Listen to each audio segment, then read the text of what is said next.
स्वामी जी, ऐसा क्यों होता है कि बारिश में कुदरत तो वैसे हरी भरी दिखने लगती है, हर तरफ हरियाली ही हरियाली होती है, लेकिन इस डैम्प मौसम में भी हमेशा एनर्जी लो महसूस होती है।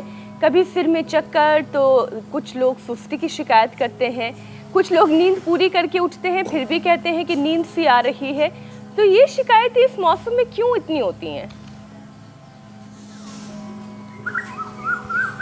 ये नमी, आर्द्रता, ह्यूमिडिटी अंग्रेजी में बोलते हैं ना। समुद्र के किनारे पर तो ये समस्या सभी की रहती है, 90% लोगों की। बहुत ज़्यादा योग और फिजिकल एक्सरसाइज और जो करते हैं उनको छोड़ करके 90% लोगों के लंग कंप्रोमाइज होते हैं। अब देखने में भाई हम समुद्र के किनारे रह रहे हैं, वहाँ नमी उड़ती रहती है हवा में।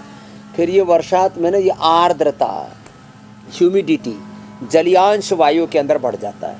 अब पहले से ही फेफड़े कमज़ोर हैं तो फिर क्या होता है, ये सांसों के माध्यम से जो पानी गया ना तो फेफड़े में निमोनिया हो जाता, पानी भर जाता है, वो इन्फ्लेमेशन बढ़ जाता है।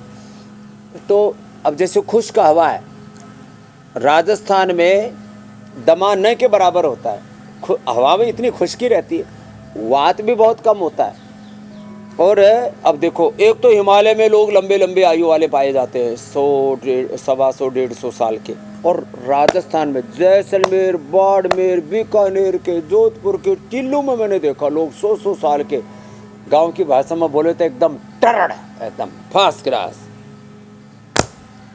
मैंने कहा बाबा खाओ क्यों? बोला बाजार आ रहा सो करा, रोटला को सोख रहा क्या, बाजार आ रहा सो करा। बाजरे का रोट और दूध दही घी खाते हैं, कभी ब्रश नहीं किया, कभी दातुन नहीं किया, एकदम। कभी कभी तो नहाने में भी जब पानी की कमी हो जाए तो पूरा नहीं मिलता होगा शायद, लेकिन क्यों, वो वातावरण ऐसा है, उसमें बीमारी नहीं होती, बैक्टीरिया, वायरस, फंगस पास में फटकते नहीं। बाकी बीपी, शुगर तो उनका पड़ोस भी ना हो। तो ये जो नैसर्गिक जीवन है ना, तो वर्षात ऋतु में खास करके जो उत्तर भारत है, बिहार आदि प्रदेश हैं, और दक्षिण भारत के भी जो प्रदेश है जहाँ बहुत वर्षात होती है, वह सुबह लोगों को 5 मिनट भस्त्रिका,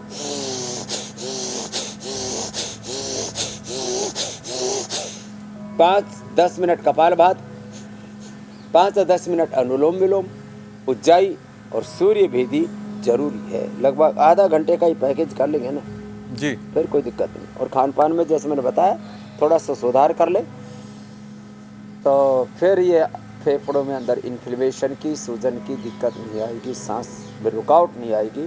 और फिर खांसी हो जाए तो लवंगादि, खदिरादि बटी और ये कंठामृत तो बताए रखा है।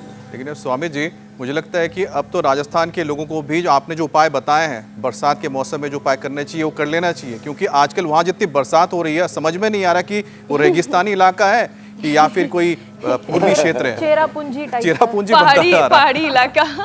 रोजाना जिस तरह से बारिश हो रही है।